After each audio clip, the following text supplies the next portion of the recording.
Je crois que le maximum, ça devait être 3-4 jours où je laissais le véhicule et je partais en montagne. Un des plus beaux souvenirs et le plus haut sommet que j'ai fait, c'était au Mexique.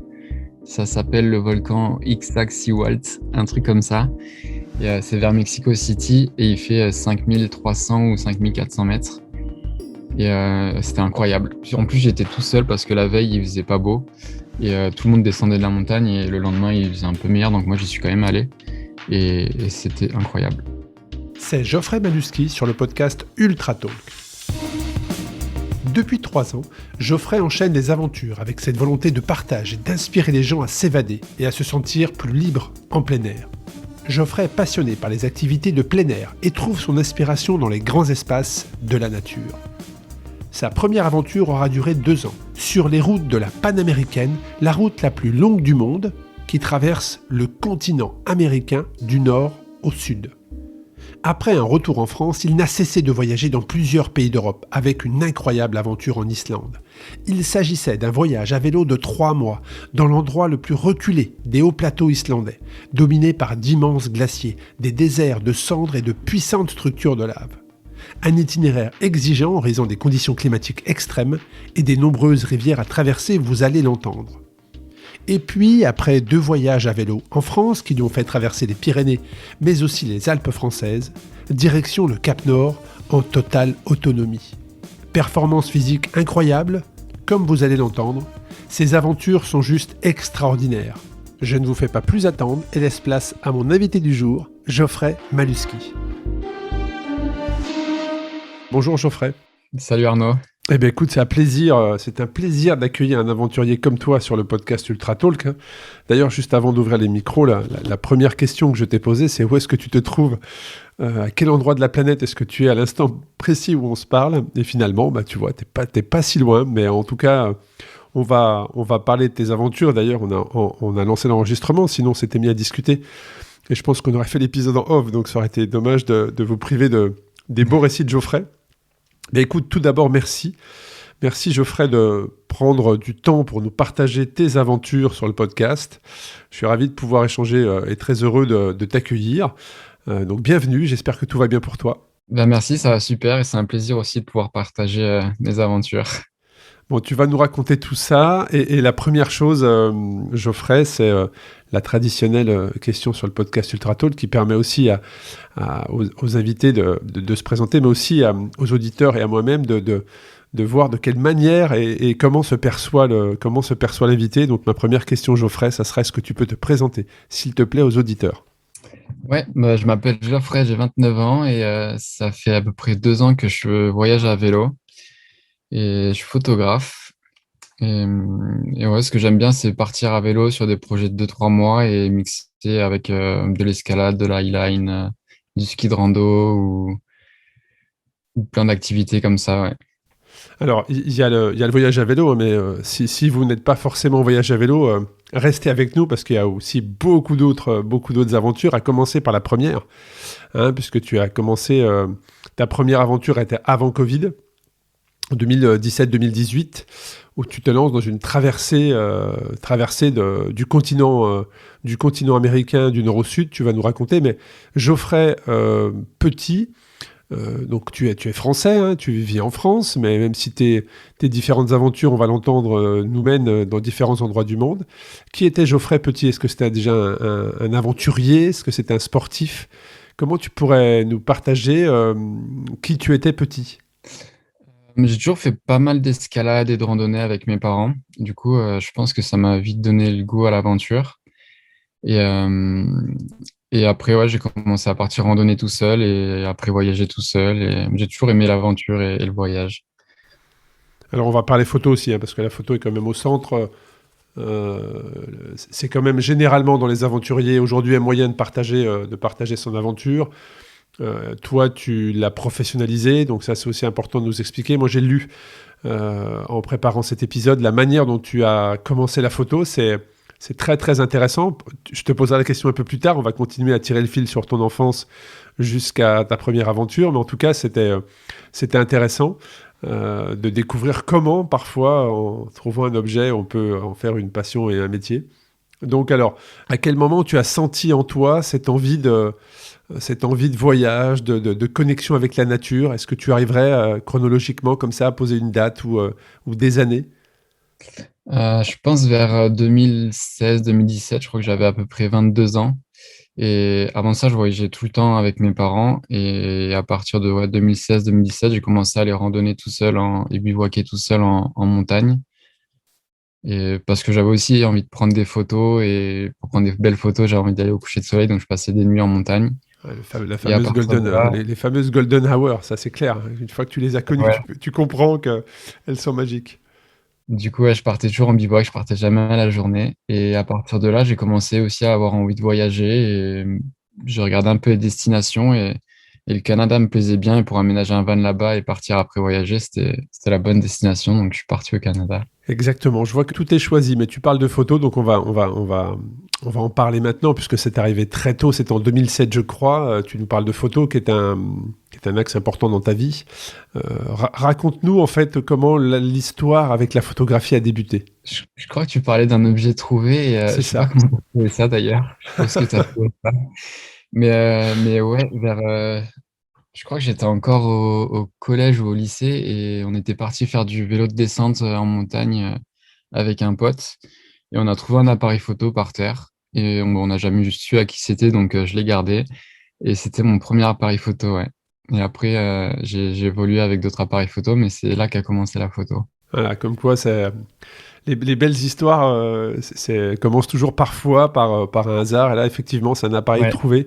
un appareil photo trouvé lors d'une balade à vélo qui t'a fait commencer la photo, découvrir, creuser un petit peu les différentes techniques et aujourd'hui en faire ton métier. Donc ça, voilà, j'avais envie de partager cette histoire parce que la photo est aussi pour moi, mais à un niveau bien moindre, très clairement, quelque chose qui est toujours très intéressant et puis un vecteur de partage d'émotions aussi, hein, puisque même si parfois le paysage dans lequel on se trouve, et je pense que tu vois totalement ce que je veux dire, tu sais que ça va pas tout rentrer dans l'appareil en fait, tu vois ce que je veux dire? C'est-à-dire que parfois tu te Ouais. retrouves devant des paysages, des panoramas tellement bluffants que quand tu prends ton appareil photo, bah, tu sais que tout ne tient pas en fait. Le rendu malheureusement parfois, le rendu ne pourra pas faire un transfert d'émotion que toi tu peux avoir à l'instant où tu prends la photo. Mais parfois, et c'est ça la magie des photographes professionnels, c'est qu'ils arrivent en une image à véhiculer, à transporter les gens et à véhiculer, partager des émotions. Je voudrais qu'on revienne Ouais. sur la Panamérica. Donc, qu'est-ce qui t'amène au Canada? Est-ce que c'est réellement cette aventure que tu as pointée et tu t'es dit je vais partir faire cette aventure, ou est-ce que ce sont des études ou comment on appelle ça, un passeport où tu as pendant 3 ans comme un permis de travail en fait, permis de travail de 3 ans qui te permet d'accéder au pays et de tenter de te lancer et d'y résider par la suite, ou est-ce que c'était uniquement ce projet d'aventure en 4x4, en van aménagé, pardon. Il y avait un peu les deux parce qu'en fait, j'ai fait des études d'aéronautique à Toulouse et j'ai travaillé 2-3 ans pour un sous-traitant Airbus et ils avaient un poste au Canada. Du coup, je leur ai demandé d'aller au Canada et avec l'idée de travailler pendant 6-7 mois là-bas, mettre des sous de côté, aménager un van et pouvoir voyager après. Et c'était pas un visa travail-vacances, du coup, c'était un visa travail fermé au Canada pour une entreprise. Donc tu pars au Canada avec cette envie, donc pendant 2 ans tu mets un max d'argent de côté, c'est bien ça.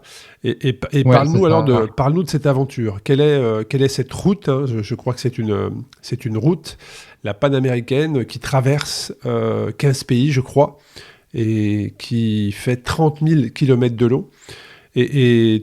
Toi, quand tu voulais te lancer dans cette aventure, quel était le moteur? Quel était le moteur? Quel était l'objectif? Est-ce que c'était vraiment de rencontrer des gens, de prendre des photos, de vivre une aventure, de s'isoler dans les pays, dans les paysages très clairement magnifiques, hein, quand on parle de Guatemala, Costa Rica, Argentine, Mexique, même États-Unis, voilà, c'est juste des paysages magnifiques. Ma question pourrait se résumer à pourquoi en fait? Pourquoi cette envie de partir comme ça à travers un continent? Bah ouais, l'idée de base, c'était de faire toute la Panaméricaine, qui est, comme tu as dit, ça fait 30 000 kilomètres. Ça part de tout en haut de l'Alaska et ça arrive à Ushuaia. Et j'avais envie de partir pendant 2 ans pour faire cette route et pouvoir découvrir d'autres pays, de nouvelles cultures, rencontrer du monde. Et bah, l'idée aussi, c'était de faire plein d'escalades et plein de sommets au Canada et après au Mexique, etc. Bah, profiter, quoi, et vivre une belle expérience.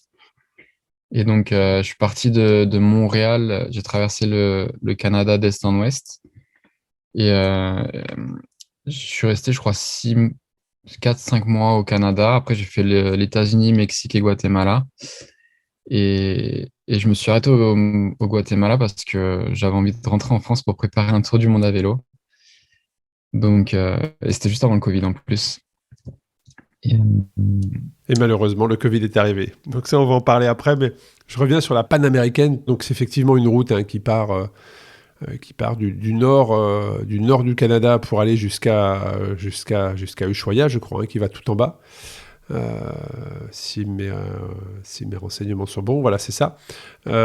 Et en fait, tu as même parfois quelques différentes options. Donc tu fais Canada. Tu traverses effectivement, alors j'imagine que les parcs, quand on parle Canada, États-Unis, les parcs nord-américains doivent être magnifiques. incroyable.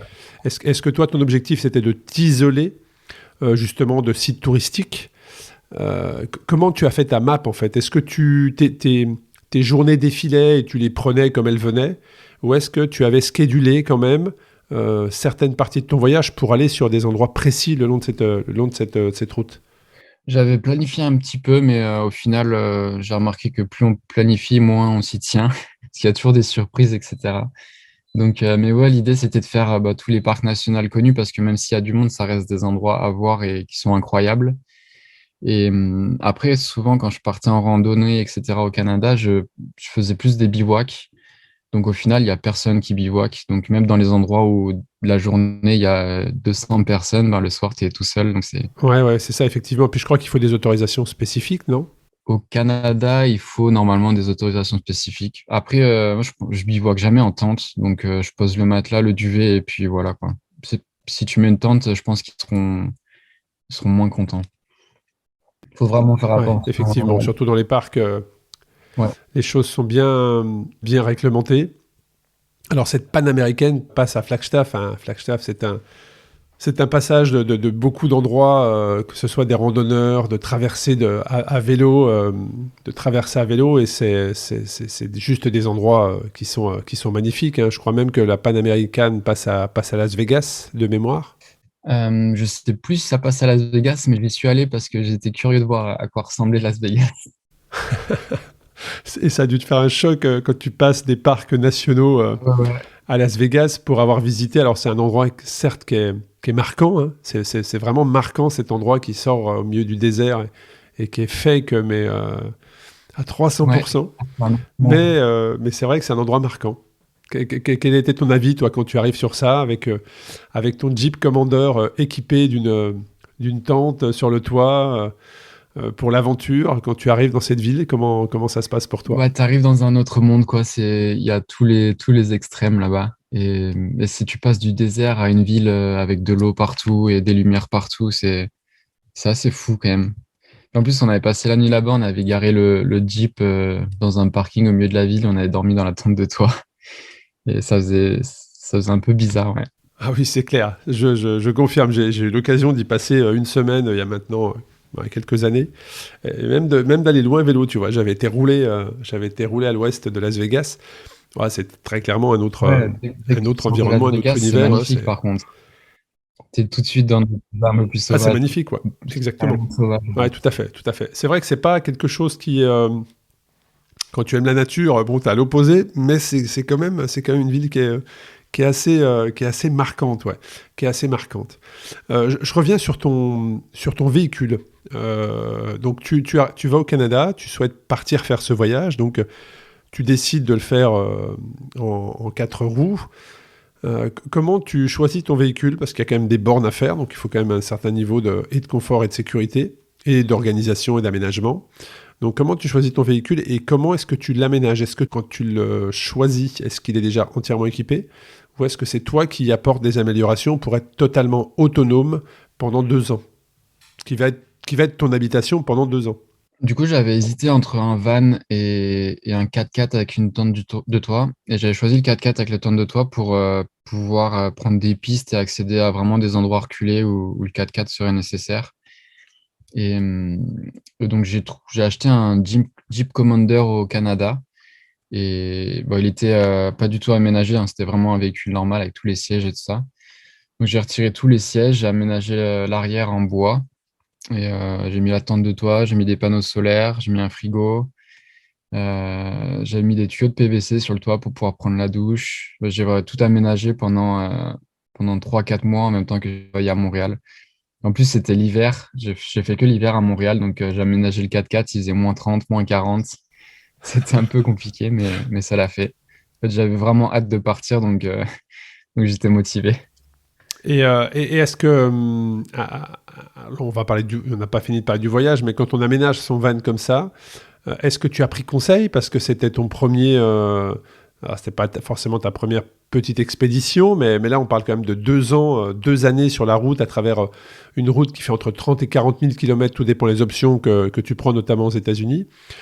Est-ce que tu t'étais renseigné du matériel nécessaire? Là, tu nous parles de frigo, ce qui potentiellement signifie qu'il faut vérifier aussi tout ce qui est électricité. Comment tu as pris conseil? Auprès de qui tu as pris conseil pour aménager ce véhicule qui serait ta maison pendant 2 ans? C'était le premier van que j'ai aménagé, du coup, j'avais pas trop d'expérience, mais après, en regardant, enfin, il y a plein de tutos sur YouTube, sur Internet, etc. Je crois que j'ai demandé quelques conseils à des potes qui avaient déjà aménagé un van aussi.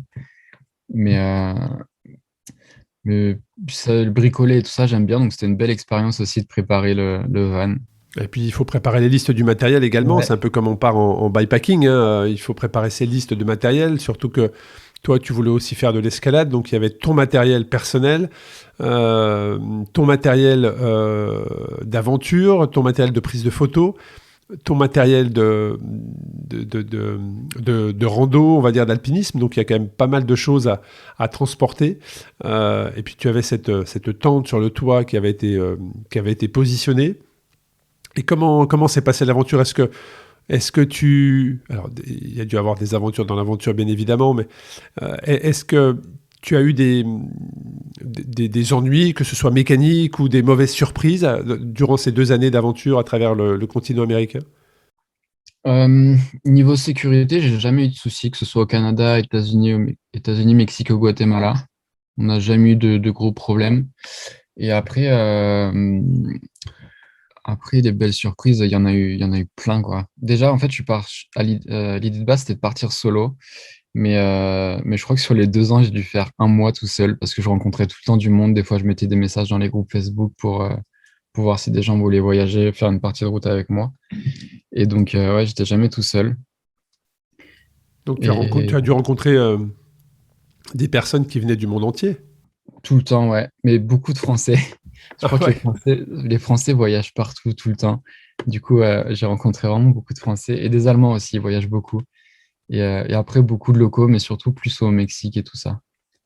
Ah, c'est Aux intéressant États-Unis. ça. Ouais, Et c'est des personnes qui voyageaient sur cette route précisément ou à travers les différents pays que tu as traversés?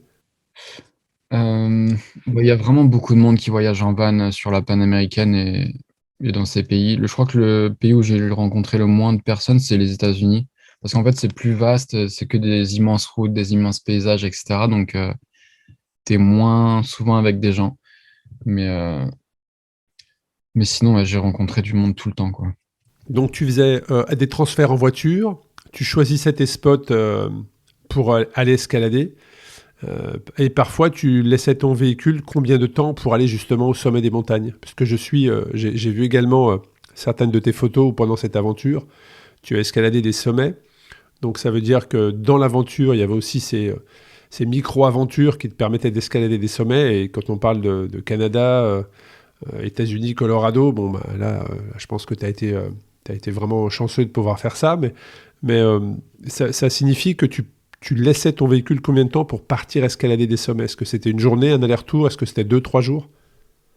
C'était rarement une journée parce qu'à chaque fois, je pars en montagne, je bivouac. Mais je crois que le maximum, ça devait être 3-4 jours où je laissais le véhicule et je partais en montagne. Je crois que un des plus beaux souvenirs et le plus haut sommet que j'ai fait, c'était au Mexique. Ça s'appelle le volcan Ixtaccíhuatl, un truc comme ça. Et c'est vers Mexico City et il fait 5300 ou 5400 mètres. Et c'était incroyable. Puis, en plus, j'étais tout seul parce que la veille, il faisait pas beau. Et tout le monde descendait de la montagne et le lendemain, il faisait un peu meilleur. Donc moi, j'y suis quand même allé. Et c'était incroyable. J'avais passé la première nuit en refuge et le lendemain, je suis parti à 1 heure du matin, je crois, pour arriver au sommet pour le lever de soleil. Et je suis même arrivé un petit peu avant, il faisait encore nuit quand je suis arrivé au sommet. Donc, ce Donc, qui veut dire voilà. qu'il faut quand même être équipé, parce que là, tu me parles de 5300 mètres. Wow. Forcément, nous, Français, on fait la référence forcément au Mont Blanc, donc là, on est bien au-dessus. Alors, Ouais, comment ça après, s'est passé? c'est pas les mêmes conditions. Il fait quand même un peu plus chaud au Mexique. Donc je sais pas s'il faut comparer au Mont Blanc, mais il faisait pas chaud, ouais. Surtout que la veille, j'avais un bon orage de grêle et tout. Donc la montagne était toute blanche. C'était magnifique. Et après, bah, je suis bien équipé. Je crois qu'à l'époque, j'avais un duvet -15 confort. Et bah, doudoune et tout ça. Donc, quand tu es bien équipé, que tu fais attention et que tu gères bien le froid, ça se passe bien. Voilà, c'est plusieurs conditions. Déjà, tu vois, tu nous parles de 5300 mètres. Après, tu nous parles de conditions où il a plu. Et tranquillement, tu nous dis, mais j'avais un duvet, en fait. J'avais un duvet -15. OK. Donc, mais je pense que, je sais pas si on est nombreux à écouter ton récit, à se dire, ouais, ouais, avec une doudoune et un duvet -15, je peux dormir sous la pluie à plus de 4000 mètres ou 4500 mètres d'altitude. Mais ce qui veut dire que tu es équipé, ce sont des ascensions qui se pratiquent régulièrement. Parce qu'effectivement, comme tu l'as dit, il y a différentes conditions, hein, très clairement. On ne peut pas forcément comparer. Mais ça nécessite un niveau d'engagement qui était important. Cette ascension, même si toi, comme tu l'as dit, tu n'avais jamais dormi dans ces altitudes-là. Comment ça s'est passé au niveau de l'acclimatation de l'altitude? Est-ce que tu as eu des maux de tête? Est-ce que tu as souffert du mal des montagnes? Ou est-ce que, pour le coup, tu t'es pas vraiment posé de questions et tu as juste profité de cette aventure et tout s'est bien passé? Non, j'ai fait attention à l'acclimatation parce que je crois qu'un mois avant, on avait fait un autre volcan à 4900 mètres. Et quand on est arrivé là-haut, enfin, on était passé quasiment de l'océan jusqu'à 4900 mètres en 2 jours et on avait eu bien mal à la tête. Du coup, cette fois, j'ai fait plus attention. Et la première journée où je suis arrivé sur la montagne, je suis parti faire une rando. J'ai dû faire, je sais plus, 700 mètres de dénive et je suis redescendu à la voiture. J'ai dormi à la voiture.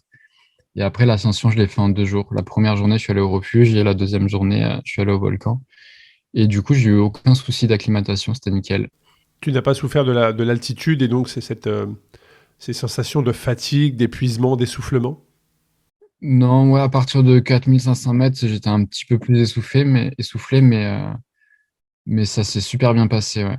Après, niveau engagement, bah, je pense qu'à partir du moment où tu pars solo sur une montagne, faut faire attention. Parce que bah, si tu tombes, tu te fais une cheville et que tu es tout seul à 5000 mètres, c'est moins drôle que si tu es avec quelqu'un pour prévenir les secours ou quoi. Ouais, c'est un peu plus compliqué, effectivement.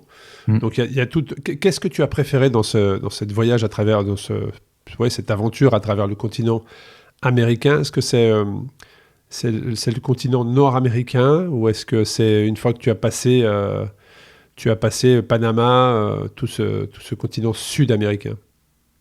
Parce que c'est deux salles, deux ambiances, hein, presque.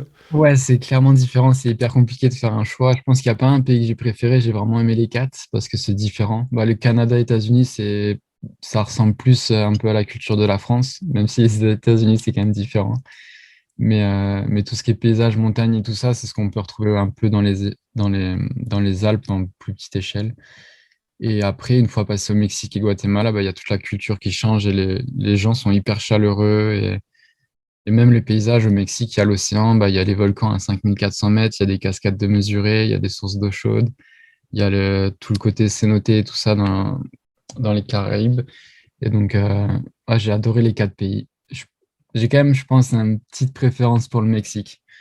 Mais, Pourquoi? mais ouais, j'aime Pourquoi pas trop tu, pourquoi, comparer. quelle est cette préférence? Elle est due à quoi? Pour tous les paysages différents et même l'alimentation au Mexique, c'est super bon. Il y a plein de fruits, plein de légumes, il y a plein de spécialités par région. Les gens sont super gentils. Et ouais, c'était plus des paysans. Je pense que c'est ce que j'ai vraiment aimé. Et est-ce que le regard des gens a changé? C'est-à-dire que tu es avec ton véhicule, Canada, États-Unis, bon, bah, des gros véhicules, Il y en a plein, il y a même quasiment que ça, donc tu Il passes que ça, ouais. quasiment inaperçu, on va dire. Tu peux passer tranquillement dans les différents environnements. Et est-ce que le regard des habitants, des locaux a changé quand les gens te voyaient arriver dans un petit village du sud du continent américain? Le regard des Non, autres sur ton aventure. non, non, pas du tout. J'ai pas trouvé que les Mexicains quoi avaient un regard intéressé parce qu'ils voyaient un gros 4x4 ou quoi. Déjà, ils ont beaucoup de gros 4x4 au Mexique aussi. Donc, je pense que ça les choque pas du tout de voir un gros 4x4. Mais après, j'ai vraiment trouvé toujours les gens chaleureux et honnêtes, etc. Et de partager ton aventure, tu expliquais, j'imagine, aux locaux ce que tu faisais. Quelle était leur réaction? Ça, c'est tout le temps. De Canada jusqu'au Guatemala, dès que quelqu'un voyait le véhicule avec la tente de toit et les gros tuyaux de PVC pour la douche, etc., on venait me poser des questions tout le temps. Mais ça n'a pas changé du Canada jusqu'au Guatemala. Les gens étaient hyper curieux à propos du 4x4 et c'était cool de pouvoir partager aussi ça. Et où est-ce que ton aventure s'achève? Est-ce que tu descends jusqu'à Ushuaia ou est-ce qu'elle s'arrête un petit peu avant? Qu'est-ce qui fait qu'elle s'arrête? Parce que quand tu nous parles, bon, on en a parlé juste avant d'ouvrir les micros, mais tu rentres en France, je crois, en janvier 2020.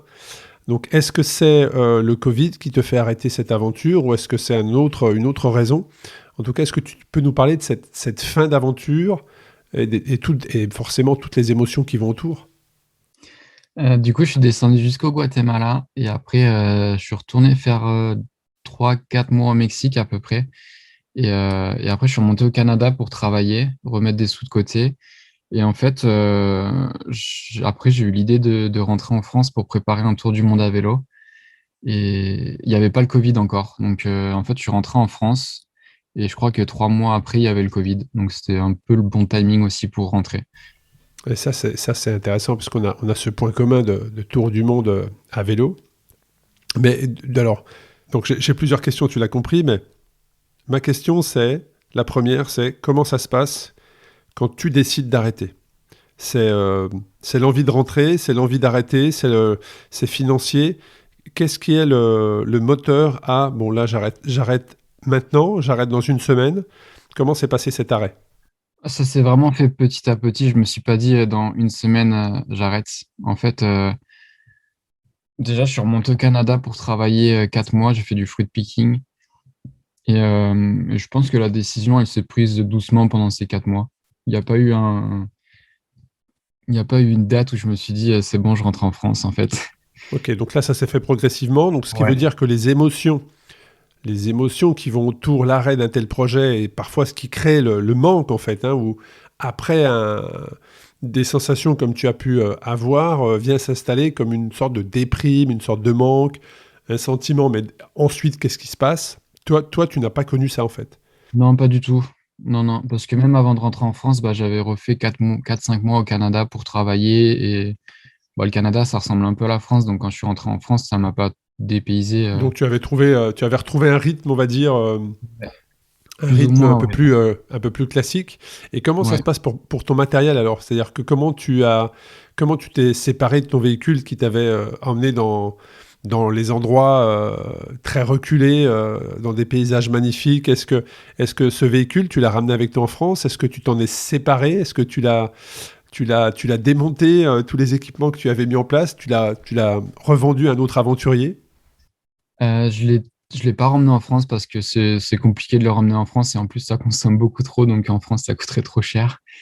Et, hum, et après je l'ai démonté, j'ai tout revendu séparément, les panneaux solaires et tout ça. Et le véhicule, c'est quelqu'un qui l'a récupéré, je l'ai revendu. En fait, c'est assez compliqué de revendre un véhicule au Canada quand tu l'as acheté à Montréal et que tu le revends pas dans le même état D'accord. à cause des inspections etc. Donc j'ai tout démonté, tout vendu et revendu le véhicule à part. Ok, donc là c'est vrai que quand on fait ce genre d'étape, c'est aussi la fin d'une aventure, la fin d'un voyage, quelque chose s'arrête. Et donc tu prends la décision de rentrer en France après avoir refait quelques mois au Canada. Et quand est-ce que vient se planter dans ton esprit la petite graine de partir faire un tour du monde à vélo? Alors ça, je l'avais avant de rentrer en France, je l'ai eu pendant que j'étais au Canada. Et donc, c'est pour ça que je suis rentré en France. Et dès que je suis rentré en France, j'ai commencé à préparer le projet de Tour du Monde à vélo. Et je devais partir en février-mars. Et donc, bah, comme tu sais, et comme pour toi, je crois, c'était raté avec le Covid. Ah, c'est ça, qui est arrivé mi-mars, hein. Alors le Covid, on l'a bien senti arriver, Ouais. mais le confinement strict est arrivé Ouais. un samedi je crois que c'est autour du 15, pour un confinement le 13, le 17, pardon, de mémoire, hein. C'est-à-dire une annonce le samedi en début d'après-midi pour que le lundi tout se ferme. Et j'étais moi-même sur une épreuve de cyclisme et tout s'est arrêté. Alors que justement, cette épreuve était ma première étape pour préparer une tentative de record effectivement du Tour du Monde. Donc je me souviens bien de ces moments-là. Quel était ton parcours? Quelle map tu avais définie à travers ce Tour du Monde? Je voulais partir de chez moi et monter jusqu'en Norvège au Cap Nord. Et après redescendre par la Suède ou la Finlande et partir vers l'Est jusque Donc la Russie, la Kyrgyzstan. Mongolie, Ouais. Chine.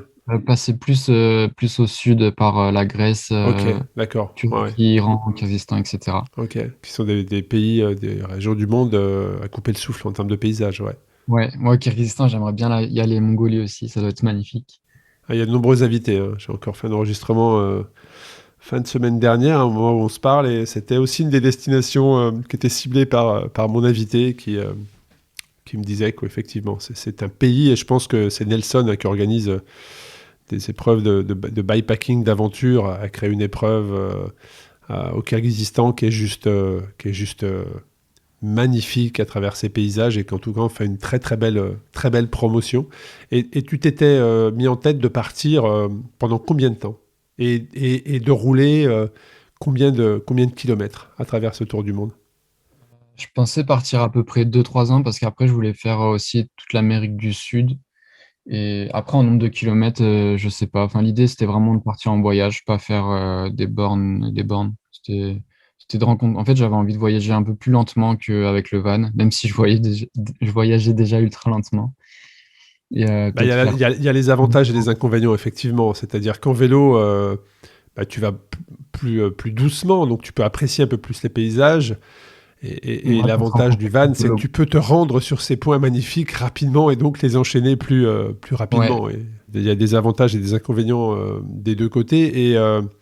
Et donc tu avais préparé ton vélo, ton matériel. Parle-nous un petit peu de par cette expérience que tu avais eue sur le bivouac, sur l'aventure, sur le continent américain. Comment est-ce que là, à l'opposé sur un deux roues, donc tu peux emporter moins de choses, il y a le poids qui est important, le poids qui va avoir un impact sur le choix de la bicyclette. Comment tu t'es préparé pour ce voyage à vélo au niveau matériel? Bah, du coup, j'avais aucune expérience en voyage à vélo encore, mais j'avais trouvé un vélo voyage basique, tout rigide, tout acier, avec des sacoches, pas bikepacking, mais des sacoches voyage. Et après, bah, tout ce qui était, en fait, les vêtements, etc., c'est un peu les mêmes vêtements que quand on part en montagne pour bivouac, etc. Mais sinon, après, j'allais pas emmener tout le matos d'escalade, etc. Parce que du coup, l'avantage quand on voyage à vélo lentement comme ça, je pense qu'on rencontre plus de locaux. Et j'aurais pu rencontrer des locaux qui font de l'escalade et aller grimper avec eux ou des trucs comme ça. Mais c'est sûr que j'avais moins d'équipement que dans le 4x4.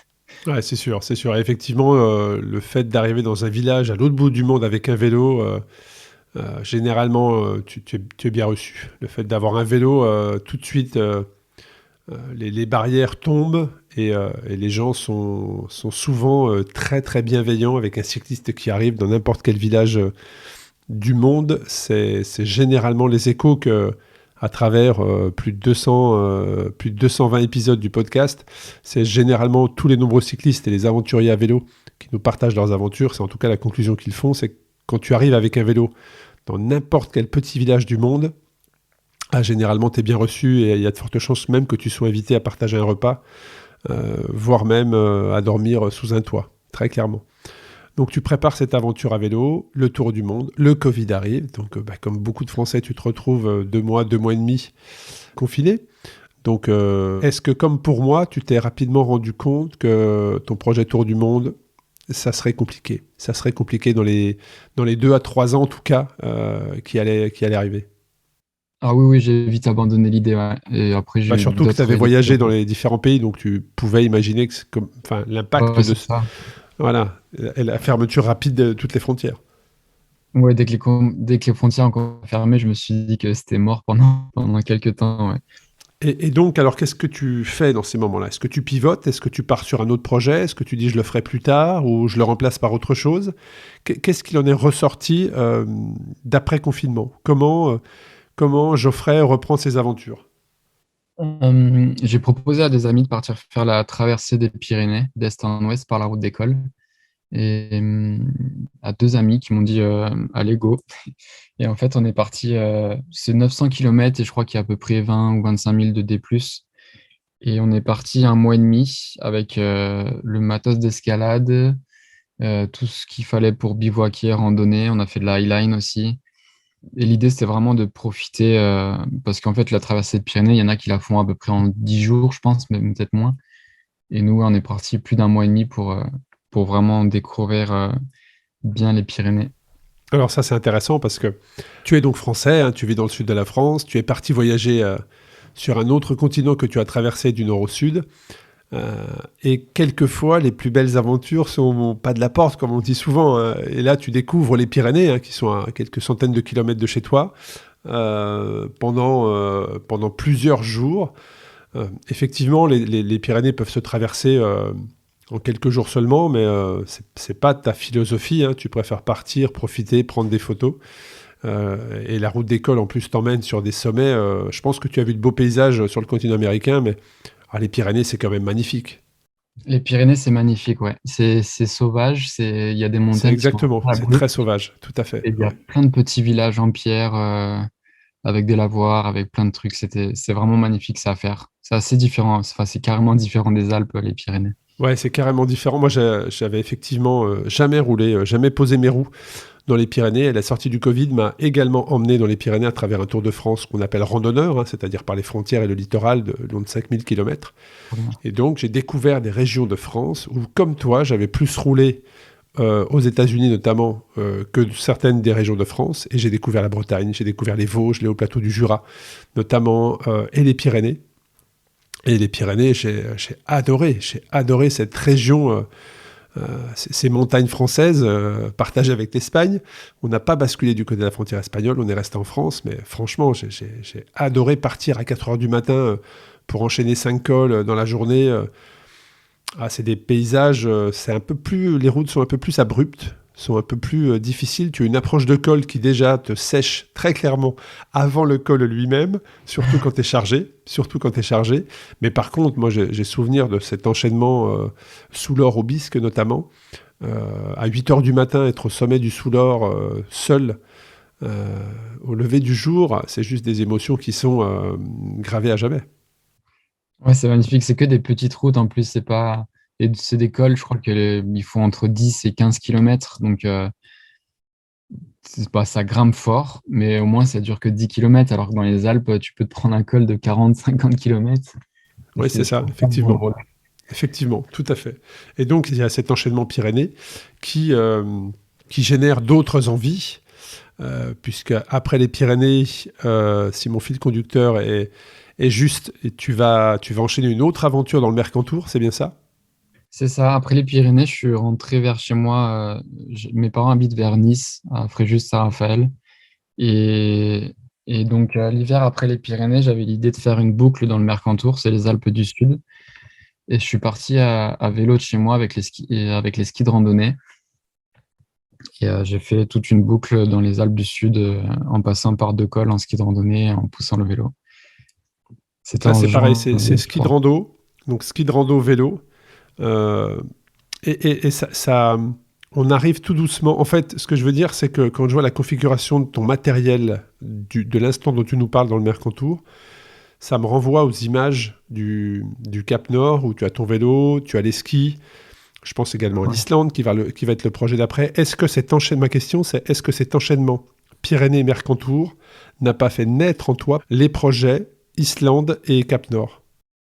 Si, clairement. Après ces deux projets, j'avais moins l'envie de partir en tour du monde à long terme. Et l'idée maintenant, c'est vraiment plus de faire des projets Bah, sur ça des peut être spots de très 20 précis. jours jusqu'à 3 mois et mixer le vélo avec d'autres activités et avoir un itinéraire un peu sauvage, un bel itinéraire, quoi, une belle ligne.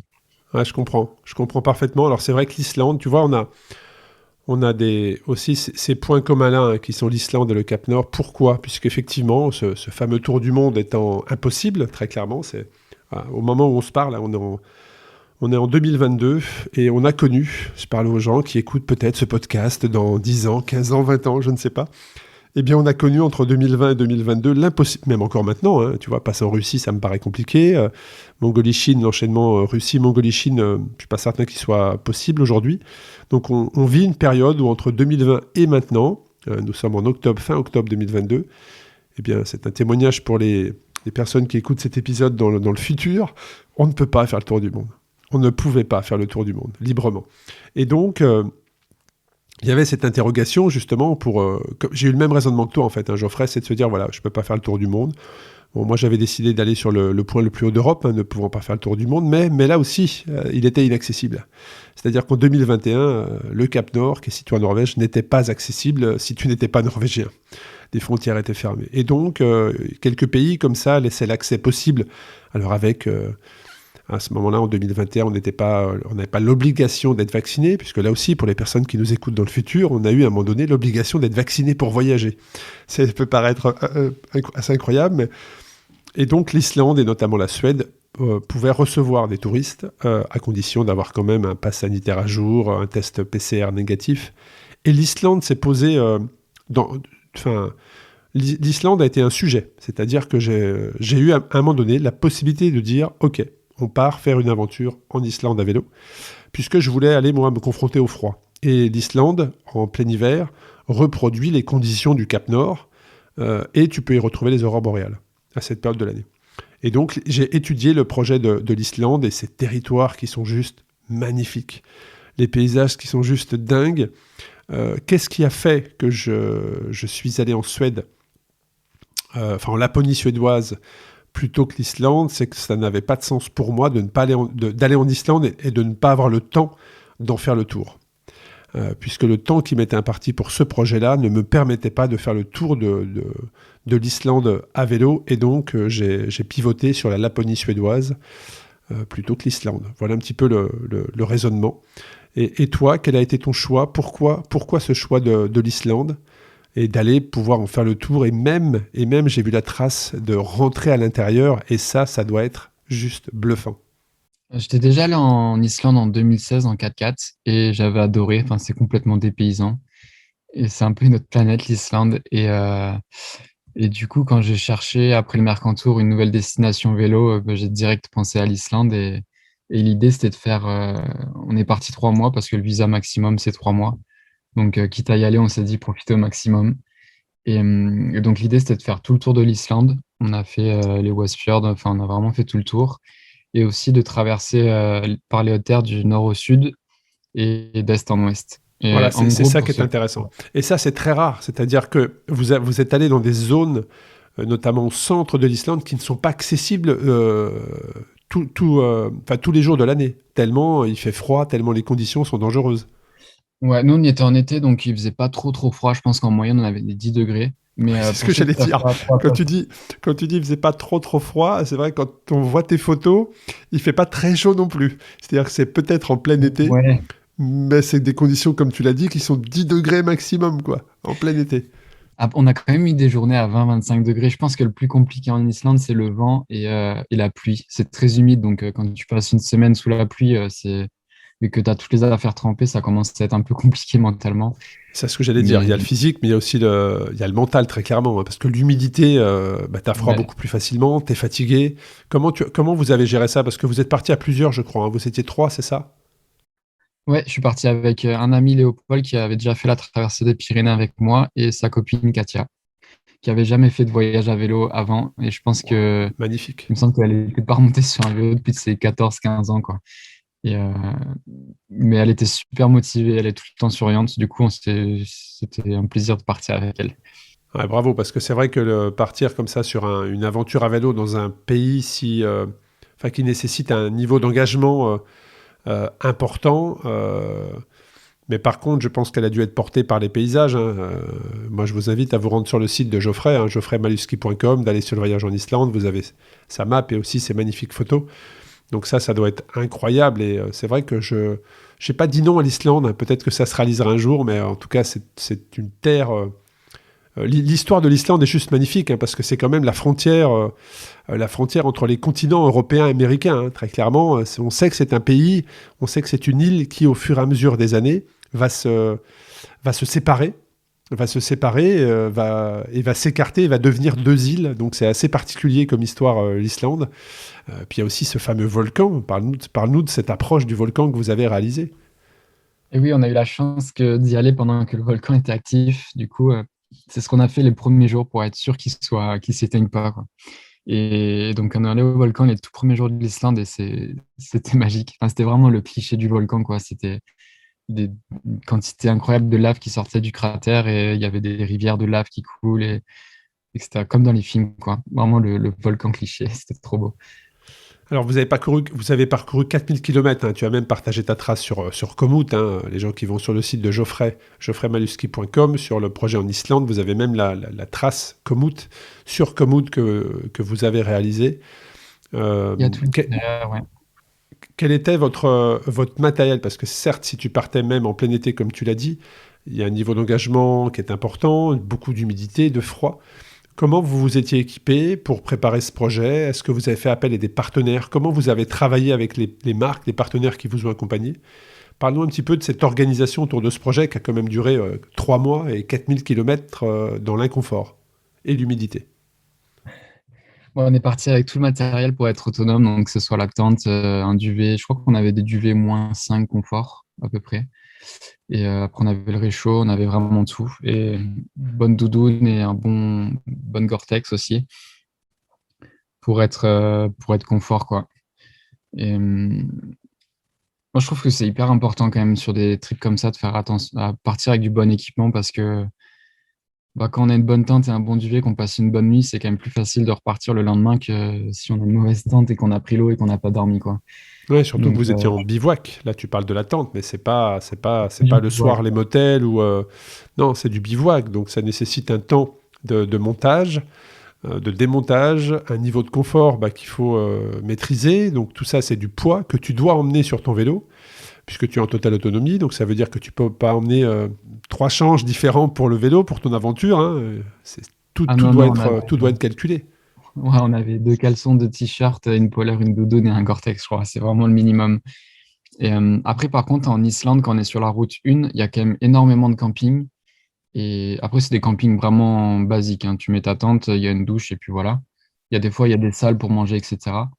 Et quand tu es sur la route 1, t'es quand même, c'est quasiment obligatoire d'aller dormir en camping. Après, quand tu es en vélo, c'est assez toléré. Donc, si tu es à 10 km du camping le soir et qu'il pleut, c'est pas, tu peux dormir dehors. Mais tu n'as pas le droit de dormir à 2 km du camping, quoi. Ok, ouais, je comprends parfaitement. Et comment... alors, certes, là, vous aviez, comme tu dis, cette route qui contourne l'île, où là, il y a quand même un peu plus de circulation. Vous étiez sur du goudron, mais à un moment donné, quand tu rentres dans les terres en Islande, tu passes forcément sur de la terre, donc tu passes en off-road. Ouais. Euh, Là, c'est pareil, comment vous avez tracé ces parcours? C'était en fonction des sites que vous aviez souhaité visiter? Parce que tu as les glaciers, tu as les volcans, t'as les cascades. C'est un pays tellement... C'est une île tellement magnifique qu'il y a peut-être aussi des choix à faire. Comment vous avez tracé cette route? Parce qu'on vous voit passer à 2 reprises au centre. On peut considérer que votre parcours fait peut-être 3 voire 4 boucles. On a fait une traversée nord-sud et une traversée est-ouest. Et après, pour l'itinéraire, il n'y a pas 50 pistes Il n'y a non pas plus, donc 50 on n'a routes, pas hein. Bah ouais, trop le c'est choix. sûr. Mais, euh, mais j'ai cherché plein d'infos sur Internet et il y a une super carte de l'Islande. Elle s'appelle International Photographer. Et en fait, sur cette carte, tu as quasiment toutes les pistes et tu as tous les points d'intérêt, enfin vraiment tout ce qu'il y a à visiter en Islande, quasiment tout. Il y a quelques pistes, quand on a fait la traversée est-ouest, c'est beaucoup plus dur, enfin il y a des plus grosses rivières, etc. que la nord-sud. Et il y a quelques pistes qui n'étaient pas sur cette carte, qui sont un peu plus off-road. Mais, euh, mais ouais, on a cherché toutes les infos sur Internet, etc. Et comment ça se passe en termes d'alimentation? Parce que là, tu es en bivouac. Tu nous montres, à travers tes photos que tu as publiées, des paysages, certes magnifiques, mais très clairement dépeuplés. On voit personne. Comment vous vous étiez organisé pour avoir quand même des calories suffisantes pour avancer? Parce que ça nécessite un effort, puisque le vélo est forcément très chargé, puisque tu es en totale autonomie. Donc, il faut emmener le matériel pour se faire à manger, il faut emmener son alimentation. Est-ce que vous vous étiez répartis les différents ustensiles au niveau de vos 3 vélos? Comment vous vous êtes organisé pour tout ce qui était alimentation? C'est ça, on s'était répartis sur les vélos pour équilibrer le poids. Je crois que les vélos faisaient entre 45 et quasiment 60 kilos suivant les moments et suivant la nourriture qu'on avait, l'eau. Et en fait, je crois que la Nord-Sud, on a mis 12 ou 13 jours et la Est-Ouest, on a dû mettre 16 jours en autonomie. Donc en fait, quand on rentre dans l'Islande, dans les Hautes-Terres, il n'y a vraiment rien. Il y a pas de... Tu peux pas faire des courses. Il n'y a que de la piste, des rivières et des paysages incroyables. Et donc, on était parti avec pas mal de plats lyophilisés et on avait fait un peu un stock de pâtes. Et, et puis voilà, on mangeait principalement des pâtes au pesto et quelques plats lyophilisés. Ouais, mais ça veut dire que c'est quoi? C'est 2 repas par jour, 3 repas par jour? Comment... Parce que ça aussi, hein, c'est-à-dire que Le- tu te lèves, c'est quoi? C'est un petit-déj avec des flocons d'avoine, je sais pas, qui sont lyophilisés, mais une alimentation type à travers ce voyage, c'est quoi? Alors, le matin, on mangeait des flocons d'avoine, des céréales avec un thé. Et après, toute la journée, on mangeait beaucoup de bars. On avait des bars énergétiques. Et de temps en temps, on se faisait un petit sandwich. Et le soir, par contre, on mangeait bien. On faisait soit des pâtes, soit plat lyophilisé, puis un thé, une petite soupe ou un truc comme ça. Ah, je suis en train de regarder vos photos, c'est vrai que c'est intéressant, mais c'était quoi? C'était des vélos de gravel ou c'était des VTT que vous aviez aménagés pour cette distance-là? C'était des ouais, vélos gravel, même si gravel, je crois que ça ne veut plus rien dire. Mais, c'était des vélos voyage. En fait, c'était des vélos tout acier et tout rigide. Moi, c'était un Genesis Vagabond. Je crois que mon pote, il avait le Decathlon Riverside, là, ceux qui venaient de sortir. Ok, Et, exact. et ma pote Katia, elle avait un Surly Bridge Club, il me semble. Ok, en tout cas, c'est vrai que vous êtes chargé. C'est vrai que vous êtes vraiment, Ah oui, vraiment oui. chargé. Je comprends que les vélos fassent entre Là, 45 kilos et 60 kilos. Ouais. là, on était en sacoche bikepacking. On n'avait pas des sacoches voyage. Et Et est-ce que c'est un regret? Est-ce que avec le recul, non, tu du serais tout. parti sur des sacoches voyage? Non, non, du tout. On s'en est Non. bien sorti avec les sacoches bikepacking. Alors, Après, on a. pour les auditeurs qui écoutent, hein, la différence entre les sacoches bikepacking et des sacoches de voyage à vélo, c'est que les sacoches bikepacking, ce sont des sacoches qui s'accrochent sur le cadre. Alors que les sacoches de voyage à vélo, ce sont une armature. C'est une armature qui est accrochée au cadre sur lequel viennent se fixer les sacoches de voyage. Donc, c'est vrai que les points de fixation sont différents. Ouais, moi, j'ai trouvé que pour traverser les rivières, porter le vélo et tout ça, c'était plus pratique d'avoir un vélo équipé en sacoche bikepacking. C'est plus maniable, plus facile à porter, etc. Et on en met quand même beaucoup. Et ce qu'on n'arrivait plus à rentrer dans les sacoches, on l'accrochait sur le vélo comme on pouvait. Mais c'est vrai que voir les photos du vélo chargé, c'est assez impressionnant. Ouais. Il y a beaucoup de sangles, hein. C'est vrai qu'il y a beaucoup de sangles. Il y a beaucoup de sangles. Les sangles, c'est ce qui permet d'accrocher un peu à droite, à gauche, sur un bout du cadre qui dépasse, eh Ouais. bien, une veste, un aliment, une bouteille, une boîte, quelque chose. Mais en plus de la possibilité de le fixer un peu plus, de manière un peu plus rigide, on va dire, au cadre. Et donc là, vous êtes parti 3 mois. Est-ce que pendant ces 3 mois, c'était 3 jours qui étaient roulés? Ou est-ce qu'il y a eu des jours off pour justement profiter des paysages dans lesquels vous étiez? Euh, je crois que des jours vraiment off, sans 1 kilomètre de vélo, il y en a eu très peu. Après, il y a eu des journées où on faisait pas trop de kilomètres pour pouvoir profiter. Ouais. Je me souviens des journées où on faisait 20-30 bornes, donc 2 heures de vélo. Combien de Mais photos on prend dans un voyage comme ça? je crois que je suis rentré avec 3000 photos à peu près. Après, Ouais. j'en prends pas énormément des photos en fait. Je, je, je suis pas tout le temps à faire des photos. J'en prends quand il y a besoin et quand je trouve que ça va être une belle photo, mais je fais pas.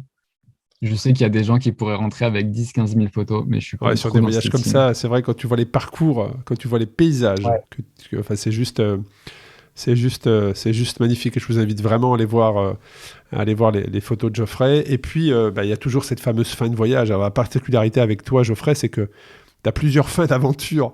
Il y a plusieurs fins d'aventure. Je crois que c'est assez rare quand je parle avec un invité pendant un épisode où il y a plusieurs fins d'aventure. Mais il y a aussi cette fin d'aventure-là, l'Islande, vous savez que vous avez au départ, il n'y avait que 3 mois, il y avait cette fenêtre de 3 mois, donc vous les avez toutes pris. Vous avez pris ces 3 mois, mais il faut rentrer. Est-ce que quand on rentre de l'Islande, tu t'accordes comme ça toujours un temps de repos derrière pour apprécier, savourer ce que tu avais fait, ou est-ce que tu es déjà dans l'aventure d'après? Non, quand je rentre en France, en fait, j'ai plein d'amis qui font plein de montagnes et plein de trucs en France. Donc, dès que je rentre en France, j'ai d'autres projets et j'ai pas trop de moments de stop et un peu bas. Et j'ai aussi plein d'autres idées de voyages à vélo à faire. Donc ouais, quand je rentre en France, je sais comment m'occuper et j'ai pas de déprime ou quoi. Ouais, t'as pas ces phases un peu down où Non. les gens sont pas bien en fait parce qu'il y a plus l'adrénaline, les endorphines, tout ce que crée en fait ce type d'aventure, d'effort. Mais alors toi derrière, le gros projet derrière, ça va être de partir du sud de la France pour rejoindre le Cap Nord en vélo. Donc c'est 5500 kilomètres. Entre ça, il y a le Plasticadour. Donc parle-nous de ce Plasticadour parce qu'on parle de l'Islande, d'une aventure à vélo, 3 mois. 4000 km à travers les magnifiques paysages islandais. Et puis là, on passe sur une aventure qui s'appelle le Plasticadour, où tu vas nous expliquer quel était ce projet, pour ensuite te dire, je pars du sud de la France jusqu'au Cap Nord. Donc avant de parler du Cap Nord, qui est aussi un endroit où on a posé nos roues tous les deux, parle-nous de ce projet Plasticadour qui succède à ces 3 mois en Islande. Bah, c'est ça, du coup, 2 mois après être rentré en Islande, il y a le projet Plasticadour qui s'enchaînait. Donc, en fait, j'avais l'idée de faire un petit trip en vélo et packraft. Le packraft, c'est un kayak gonflable et l'idée, c'est de partir en randonnée avec, le gonfler et redescendre une rivière. Donc, c'est un kayak ultra léger qui fait 1,5 kg. Et j'ai proposé ça à un ami et cet ami, Loïc, il rentrait d'Afrique où il était avec une association. Ils avaient construit un énorme voilier en plastique vraiment que en plastique recyclé. Et l'idée, c'était de faire le tour du lac Victoria pour sensibiliser aux déchets plastiques et avec tous les élus de différents villages, etc. Et donc, lui, il a eu l'idée de construire un canoë en bambou et en bouteille plastique. Donc, on a construit ce canoë et on est descendu la rivière de l'Adour dans les Pyrénées pour incarner un gros déchet qui descend une rivière des montagnes jusqu'à l'océan et sensibiliser aux déchets plastiques. Et aussi montrer qu'on peut vivre une aventure de ouf en France et pas loin de chez soi. Très clairement, très clairement. Là aussi, la photo de l'embarcation parle d'elle-même, en fait. Hein. Parle d'elle-même. Hein. C'est cool. Vous avez mis combien de temps pour réaliser cette embarcation? On a mis une semaine. En fait, on a eu l'idée du projet, je crois, 4 semaines avant de partir. Donc, le temps de démarcher un peu des sponsors, de préparer l'itinéraire, de construire le bateau, etc. Ouais, on n'avait pas beaucoup de temps, c'était intense. Ouais, c'est assez impressionnant. Et puis, on va parler de ce projet, de cette aventure qui va te mener au Cap Nord, mais en partant du sud de la France. Là aussi, hein, une sacrée aventure. À quel moment est née l'idée, Geoffrey, de te dire je vais partir de chez moi en fait pour rejoindre le Cap Nord en vélo en plein hiver. Enfin, le départ s'est fait en plein hiver. Ouais, cette idée, je l'avais depuis longtemps et j'avais envie d'aller au Cap Nord en hiver pour me confronter au froid et pour voir les aurores boréales. Et j'avais plus l'envie de passer par la Finlande en hiver pour les paysages avec les arbres sous la neige, etc. qu'en été. Voilà, on a eu la même réflexion euh, Ouais. de cette envie d'aller au Cap Nord. Donc moi, j'y suis arrivé, alors pas de la même manière. Hein. Moi, j'ai repris, en fait, pour atteindre le Cap Nord, je suis reparti du parcours que j'avais réalisé en Laponie, mais qui m'avait amené à la frontière norvégienne fermée. Donc voilà, je suis reparti de Vittangi, qui est tout à fait au nord, un des villages le village le plus au nord de la Suède, pour piquer plein nord justement et rejoindre le Cap Nord. Donc je suis parti de là et quand je suis arrivé, je crois que toi tu partais du sud de la France, donc j'ai suivi grâce une recommandation de Noémie, de Sunto, qui est un partenaire commun, qui m'a parlé de ton aventure, et c'est comme ça que j'ai suivi ta progression. Donc les routes, plus tu avançais vers le nord, et plus les routes me parlaient forcément, et nous avons vécu, en tout cas nous sommes passés au même endroit, à quelques jours d'intervalle, mais au même endroit dans le Grand Nord. Et parle-nous un petit peu de ce projet, parce qu'il y a aussi une association, il y a du sens derrière, hein. Et ensuite, tu vas nous raconter cette aventure. Ouais, l'idée de base, c'était d'aller à Helsinki en train et après faire Helsinki jusqu'au Cap Nord à vélo en plein hiver. Et j'ai proposé le projet à l'association pour essayer de lever un peu des fonds pour l'association, leur apporter un peu de visibilité et puis les aider. Et du coup, je me suis dit que pour l'association, c'était plus intéressant de partir de la maison de Nice et de faire toute la route vraiment jusqu'au Cap Nord. Et c'est l'association Léo, c'est une association qui aide les enfants qui sont atteints d'un cancer. Donc, l'association accompagne les familles et finance la recherche sur les cancers pédiatriques. Et donc, tu as levé des fonds à travers des dons, comment s'est Ouais, passée cette levée de fonds? on a fait une cagnotte sur Hello Asso et la cagnotte était ouverte à tout le monde et on a récolté presque 4 000 euros pour l'association sur les 2 mois. Ouais, c'est génial. Ouais, c'est Ouais. génial. Et donc, quand tu repars avec le même matériel que tu avais utilisé en Islande? Non, non, non, parce que là, du coup, en hiver, je crois que j'ai eu jusqu'à -23 en Finlande à peu près. Et donc, j'avais une tente plus XP qui résiste bien à la neige. D'ailleurs, je suis parti avec une tente d'une marque. Enfin, c'était pas une super tente et j'ai changé de tente au milieu de la Suède pour une meilleure tente. D'où l'importance de l'équipement parce qu'en Suède, enfin, j'ai eu beaucoup de pluie, etc. et je prenais de l'eau dans la tente. Ah Je ouais, dormais mal. ok. Ouais, c'est C'était sûr. compliqué. Ouais, c'est Et, sûr. Et puis, on parle du matériel, mais route également, route verglacée, peut-être même gelée, ou est-ce que la fonte avait déjà commencé quand tu arrivais dans ces pays-là scandinaves?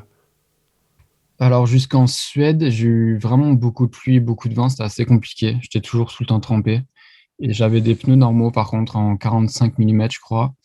Et à la fin de la Suède, il y a un soir où la route était verglacée et je m'en suis collé une bonne.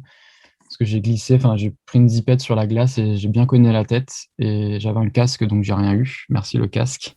Comme quoi, c'est important. Ah, c'est sûr. Et le lendemain, j'ai installé les pneus cloutés sur le vélo et j'avais plus aucun souci. Après, toute la Finlande et la Norvège, je roulais sur la glace.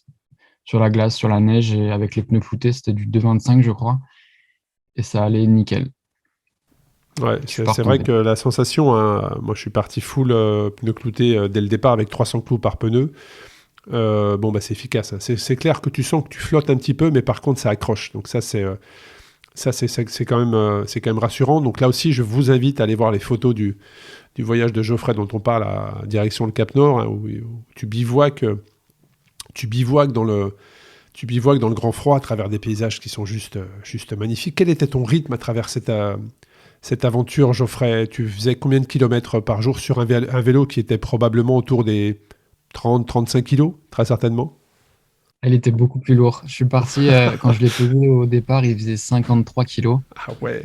Et, euh, et jusqu'en Suède, j'avais une moyenne entre 130 et 140 kilomètres, avec une journée à 200 kilomètres aussi.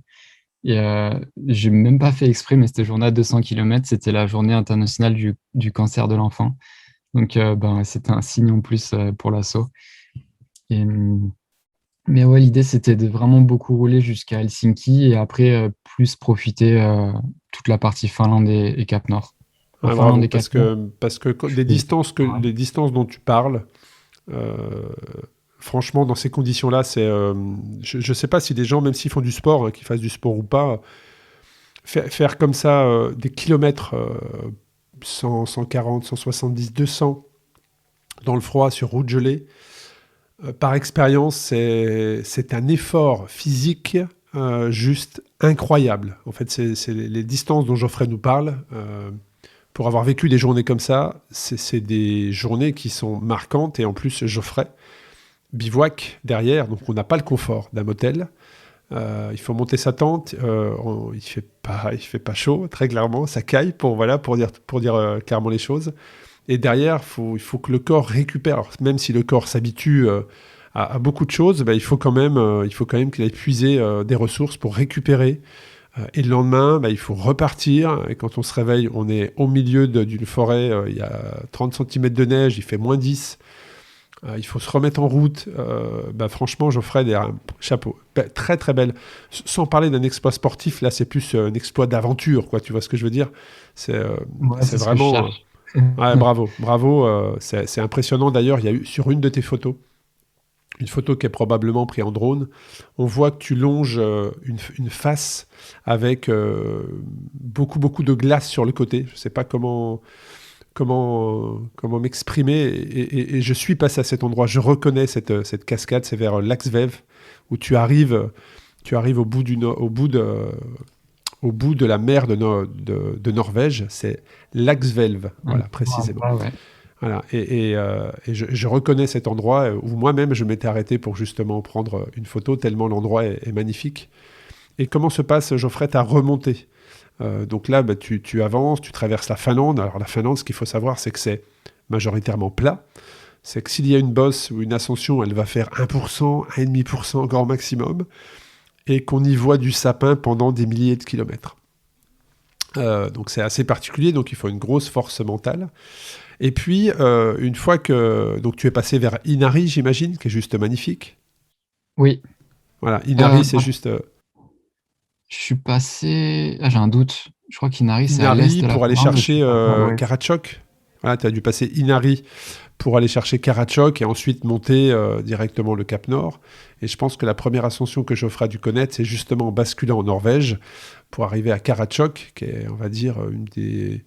pas la dernière ville vraiment avant le Cap Nord, mais en tout cas, le moyen de se ressourcer et de refaire le plein d'aliments. Et là on monte pour arriver sur un plateau où moi j'avais connu un vent énorme. Alors comment ça s'est passé pour toi, le vent, dans ces endroits du monde qui parfois peuvent être assez violents? Sur ce plateau, j'ai pas eu beaucoup de vent, j'ai eu de la chance et c'est magnifique. Mais c'est vrai qu'après Alta, tu as une montée assez longue jusqu'à ce plateau. C'est Et ça. après, enfin, les montagnes et les fjords et tout ça, c'est incroyable. Et j'ai eu pas mal de vent sur la fin, sur les 2 derniers jours pour arriver au Cap Nord. Et après, le vent, je l'avais déjà eu connu en Islande Oui, oui, très très fort. certainement, bien évidemment. Donc, Ouais, ouais, tout à fait. mentalement, je connaissais déjà ça, donc ça allait. Et puis, après, à vélo, je sais qu'il y a toujours des hauts et des bas. Et bah, quand c'est un moment C'est bas, ça, t'attends peut-être qu'une heure, exactement. dans une heure, ça va bien se passer. Je vois que tu as Et l'expérience de la longue distance parce qu'effectivement, et c'est un des ouais, secrets, c'est il faut faire le dos rond, il faut laisser passer les moments difficiles puisque le corps se régénère, les conditions vont changer, hein, rien n'est jamais tout noir et rien n'est jamais tout très positif non plus, hein, même quand c'est très positif, hein, ça peut être un moment d'euphorie. Et il faut avoir ouais, conscience qu'à un c'est moment assez donné ou à un compliqué. autre, ça va se calmer.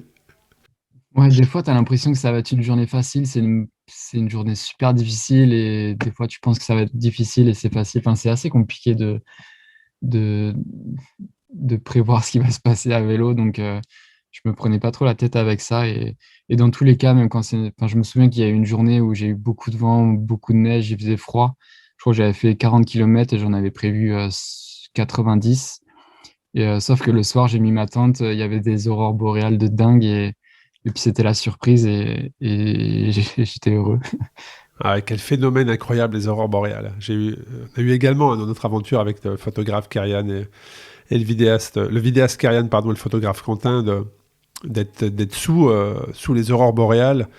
Et c'est vraiment un phénomène qui est juste magique en fait. C'est assez difficile de le décrire, c'est juste magique. Mais ce qui est magique également, c'est cette remontée le long de la mer de Norvège pour le Cap Nord, où tu traverses justement, comme je te l'avais dit juste hors micro, où tu passes à Olderfjord, qui est une ville, c'est une carte postale. Enfin, tu longes des petits villages comme ça de pêcheurs qui vont t'amener au tunnel de Norvège, qui est une expérience, hein. Comment tu as vécu cette expérience dans le tunnel de Norvège, Geoffrey?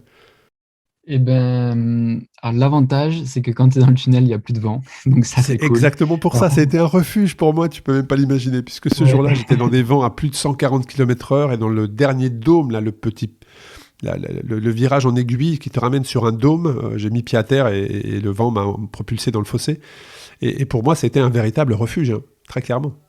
Ouais, par contre, ça descend, je crois que c'est 300 mètres, 200 ou 300 mètres de dénive, je sais plus. Ce que je Mais me souviens, enfin, c'est que de mémoire, c'est 9 kilomètres, je crois, hein, ou 3 kilomètres et 3 kilomètres, mais en tout cas, c'est autant de ouais, kilomètres en descente et autant de kilomètres en montée. Et le c'est ça, c'est pourcentage 3 de km de descente mémoire est pour de 4 9%. Oui, Donc ouais, ouais, la c'est descente assez de dénive, surprenant. la sortie du tunnel, elle fait mal aux jambes. C'est assez surprenant, effectivement, puisque c'est une vraie ascension de col, hein. Très clairement, on sait qu'on est sous la mer. D'ailleurs, je trouve que le décor est bluffant. Parce qu'on est sous la mer, mais le tunnel n'est pas capitonné. C'est-à-dire qu'on est à même la roche. C'est-à-dire Ouais, c'est de la pierre, ouais, c'est creusée vraiment, sous la on est mer. à même la pierre. C'est-à-dire que les gars ont creusé il y a des décennies et c'est pas calfeutré. C'est-à-dire qu'on est vraiment à même la roche, donc sous la mer, et c'est assez impressionnant. C'est assez impressionnant, ouais. Mais c'est aussi ouais, impressionnant que c'est difficile. Et puis quand tu ressors, eh bien, tu es sur cette dernière île qui va t'amener au Cap Nord. Est-ce que plus tu avançais du Cap Nord, plus tu savourais, tu profitais de ces instants-là, même si les derniers 25 kilomètres sont très difficiles, de par le dénivelé. C'est ça, ça grimpe vraiment fort sur les 30 dernières bornes, ouais. Est-ce Et, que tu as fait une pause à Onningsvag? euh, j'ai dormi à Koningsvag et le lendemain, je suis parti au Cap Nord, ouais, pour Ouais, je comme crois, moi, les 25 derniers c'est kilomètres. ça. Et ça monte fort, ouais. Ah ben, j'ai dû mettre Mais 3h30. J'ai mis 3h30 pour les 25 derniers kilomètres avec des tempêtes de grêle. Mais par contre, est-ce que tu as eu cette sensation aussi, Geoffrey, ou en tout cas le monde, le continent était derrière toi? Moi, c'est difficile à décrire, hein. Mais plus j'arrivais vers le Cap Nord, et notamment cette dernière ascension qui est très difficile, mais quand elle est balayée par le vent et cette neige qui court sur la route, c'est juste des moments qui te marquent à vie, hein, très clairement. J'avais vraiment cette sensation que le continent européen était derrière moi. Je me sentais vraiment arriver comme un bout du monde, tellement les paysages étaient impressionnants. et oui, après, il n'y a plus que le Svalbard et le pôle Nord. Mais ouais, sur les derniers kilomètres, j'essayais de pas trop penser à la fin parce que sinon, émotionnellement, c'est hyper C'est compliqué. dur, hein. Ah ouais, Donc, tu vois, tu y viens finalement aux émotions. J'ai eu du mal, hein. Il m'a fallu 1h05 pour arriver à te faire parler de ça, mais c'est vrai que c'est des moments, les fins d'aventure sont toujours émotionnellement, voilà, il faut les vivre pour comprendre ce dont on parle, mais il faut savoir gérer une fin d'aventure. et oui, bah oui, là, c'était beaucoup plus compliqué émotionnellement sur ce projet parce que je partais en solo et enfin, un projet vélo solo ou partir avec un ami, ça a strictement rien à voir. C'est beaucoup plus difficile de partir en solo, je pense. Parce que dans les moments où ça va pas, bah, tu es tout seul avec toi. Alors que, par exemple, en Islande, s'il y en a un qui allait pas bien, on pouvait le remotiver. Le soir, tu lui fais à manger, tu montes sa tente, tu gonfles son matelas, etc. Donc, il y a toujours quelqu'un pour te remotiver. Alors que quand t'es seul, ben, t'es- c'est à toi de te remotiver. Donc c'est plus compliqué, ouais. Et, euh, et après, bah, une fois arrivé au Cap Nord, l'avantage en hiver, c'est qu'il n'y a personne. Je crois qu'il y avait un autre Français au Cap Nord. Donc on C'était était celui deux. qui garde le Cap Nord, c'est bien ça, notre ami toulousain. C'est ça. Ça, c'est Euh, assez extraordinaire. Deux aventures totalement différentes d'avoir une personne en commun. Nous avons rencontré une personne en commun, Geoffrey.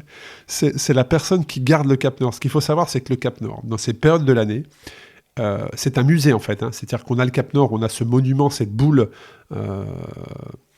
cette boule qui symbolise le bout de l'Europe, hein, le point le plus haut d'Europe, le Cap Nord. Mais sous le Cap Nord, il y a 4 ou 5 étages qui sont creusés, qui sont construits dans la roche, puisqu'il y a un musée, une salle de cinéma, une salle d'expo. Et que tout ça, c'est gardé par un Toulousain. Donc c'est un jeune Toulousain qui a une trentaine d'années, qui est arrivé ici, je ne sais pas trop comment, au départ un job d'été, et puis c'est lui qui garde en fait, c'est lui qui... Toutes les personnes qui arrivent, puisque l'entrée au Cap Nord est payante, hein, si on va aller se restaurer au magasin Souvenir, eh bien c'est un Toulousain qui le tient, et on a rencontré cette même personne, Geoffrey. ouais.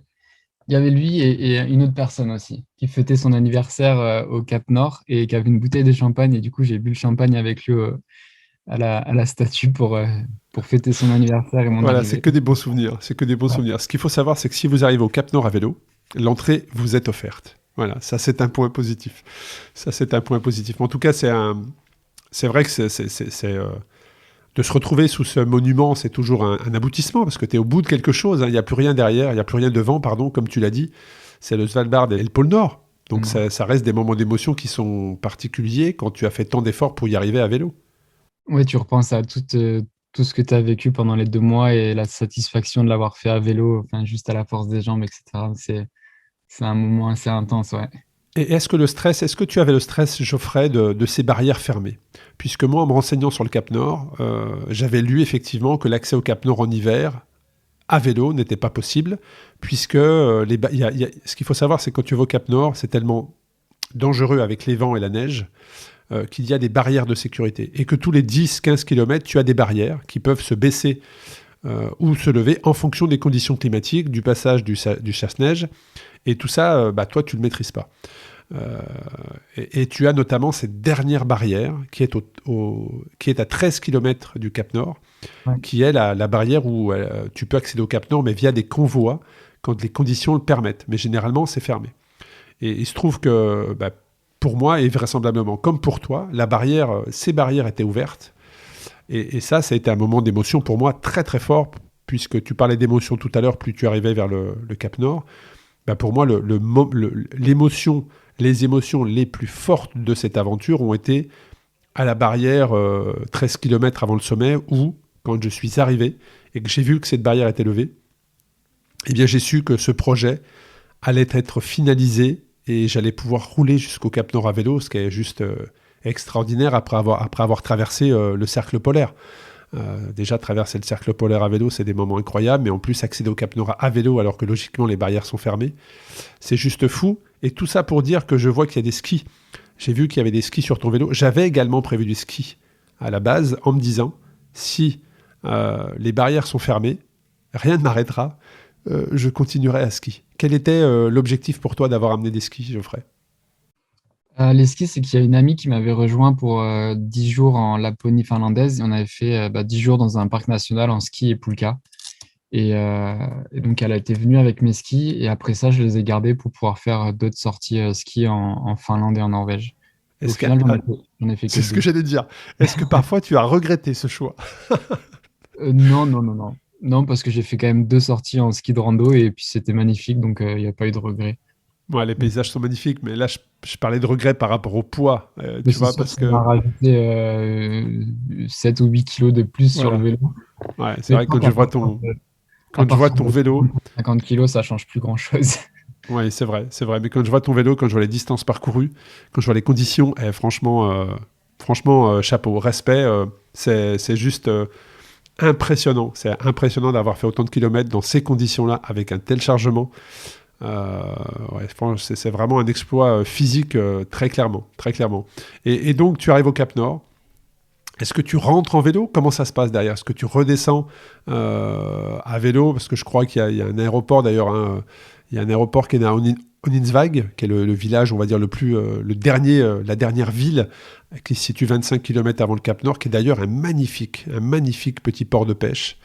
Où on a eu le temps on a eu la soirée, nous, pour un peu se balader le soir. Alors, il y a très peu d'habitants, hein, parce qu'à moins 40, je peux vous dire que les gens rentrent vite chez eux, surtout qu'il fait nuit à 1h30, 2h de l'après-midi. Mais par contre, l'ambiance de ce port de pêche est très très belle. Donc, comment ça s'arrête ce projet pour toi? Comment est-ce que tu rentres en France? J'ai pas fait le retour à vélo du Cap Nord jusqu'à Oninsvag parce que je suis rentré avec le français et après il y a un autre camping-car qui est arrivé. Et donc j'ai mis le vélo dans le camping-car et on est repartis tous ensemble à Oninsvag et c'était des Français aussi dans le camping-car. Et donc on a mangé tous ensemble le soir. Et puis voilà, j'ai pas fait le retour à vélo. Parce qu'en fait, une fois qu'on sait que le projet est terminé, c'est quand même assez compliqué de C'est dur. repartir encore à Ah, vélo. très clairement. Donc Alors c'est déjà, pas c'est dur la mentalement. C'est dur motivation, mentalement. ouais. Et puis c'est surtout dur physiquement, c'est-à-dire que les 25 km doivent être tout aussi durs dans l'autre sens, Et puisque oui, les pentes sont de 8% pendant 4 km. à 3 reprises, je crois. À trois Ouais. reprises, donc avec des vélos, un vélo à plus de 50 kilos, sur une route verglacée avec des pneus cloutés, je vous laisse imaginer. Enfin, c'est juste incroyable. Et derrière, donc ça, c'est ta dernière aventure. Je crois que c'est la première fois avec un invité où l'on parle de 5-6 aventures qui s'enchaînent. Donc là, franchement, Geoffrey, pour les gens qui ne te connaissaient pas, je les invite à aller se connecter à tes différents réseaux et aller voir les photos qui sont juste magnifiques. Et qu'est-ce que tu ressors de tout ça? Puisque là, ça fait plus d'une heure qu'on parle maintenant. 1h20 même. Qu'est-ce que tu ressors de toutes ces aventures entre 2017-2018, ton départ pour prendre la route la plus longue du monde, entre 30 000 et 40 000 kilomètres, et cette dernière aventure au Cap Nord? Qu'est-ce qui ressort de tout ça, Geoffrey? Euh, ouais, c'est plein de moments inoubliables que je garderai dans la tête jusqu'à la fin, quoi. Mais, hum, mais ouais, enfin, l'idée, c'est que j'ai envie de vivre plein d'aventures et de profiter de la vie et pouvoir aussi les partager avec un maximum de personnes et donner envie à un maximum de personnes de partir à l'aventure aussi. Et, et depuis ces 2, 3 dernières années, j'arrête pas trop et j'ai pas trop envie d'arrêter. J'ai bien envie de continuer à voyager et de profiter.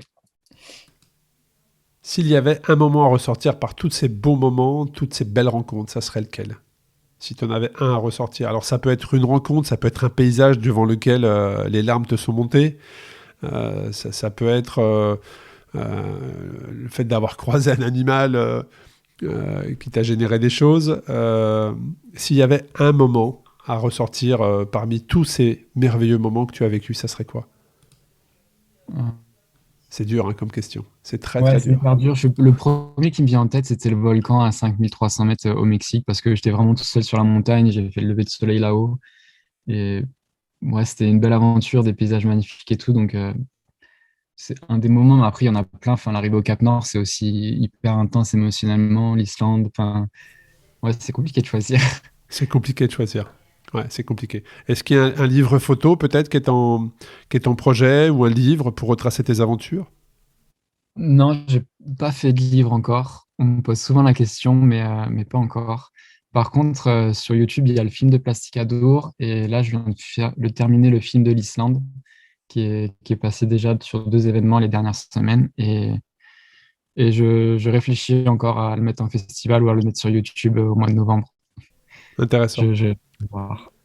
Intéressant. C'est vrai que vu les photos, j'imagine que les vidéos doivent être bluffantes. Est-ce que tu as un futur projet en tête, Geoffrey, ou peut-être Euh, déjà une date qui est posée pour un futur départ?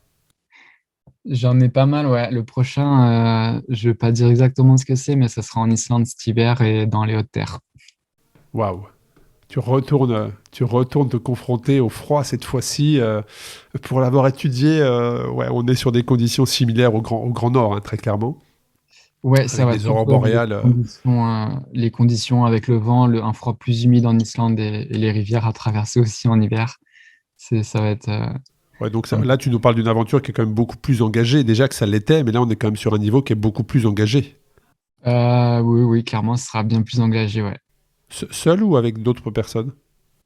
Je vais partir avec un ami qui fait beaucoup d'expéditions polaires et qui était au Svalbard en avril.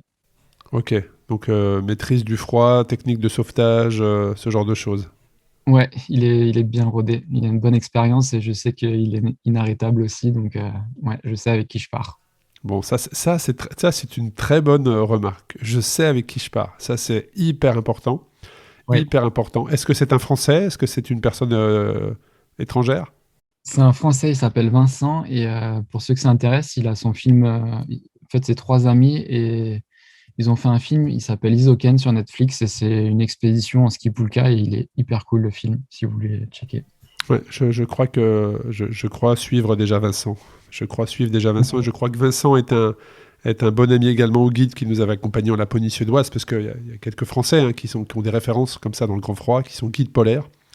Et je crois avoir déjà suivi Vincent. Donc en tout cas, on va suivre ça avec grand intérêt. Est-ce qu'il y a une date qui est posée, Geoffrey, de départ? Ça sera soit en février, soit en mars. On est en train de réfléchir pour avoir les meilleures conditions pour pouvoir C'est le faire. génial. En tout cas, tu vois, on parlait des émotions de fin d'aventure qu'il faut savoir contrôler, qu'il faut savoir maîtriser. Mais tu vois, en échangeant avec toi, et notamment à cet instant précis, je pense qu'on ne parle pas assez des émotions du début d'un projet. C'est-à-dire que là, tu vois, ne serait-ce que le fait de... En tout cas, moi, ça me génère des émotions à imaginer avoir de nouveau fixé un projet, fixé une date. Parce que les émotions d'une fin d'aventure, il faut les maîtriser, elles font partie du voyage, c'est la fin d'un chapitre. Mais il y a aussi le début d'un chapitre et qui génère des émotions qui sont incroyables. Le fait de savoir que ça repart, qu'il va y avoir un nouveau projet, que des partenaires te font à nouveau confiance, que tu vas vivre, tu sais que tu vas vivre un chapitre de vie en plus. Ça, ce sont des faits qui sont marquants et qui font aussi partie de l'aventure. On parle souvent de la fin, mais tu vois, en échangeant avec toi, peut-être pas assez du début. Voilà. J'adore toute la préparation des voyages aussi. Enfin, planifier le voyage, choisir l'équipement, choisir l'itinéraire. C'est vraiment un truc qui me plaît quasiment tout autant que partir sur l'aventure en elle-même. Je comprends parfaitement. S'il y avait, on arrive sur la fin de l'épisode, Geoffrey, s'il y avait un dernier message à faire passer, ça serait lequel ? De croire en ses rêves, c'est un peu cliché, mais de croire en ses rêves et de se donner les moyens. Et moi, je sais qu'en Islande, il y a beaucoup de personnes qui m'ont dit que l'itinéraire était vraiment dangereux et quasiment infaisable. Et au final, on y allait, on a réussi, on a vécu une aventure de ouf. Et ouais, je pense que quand on est motivé et que quand on a le mental qu'il faut, on peut aller très loin, quoi. C'est pas qu'une question de physique et voilà.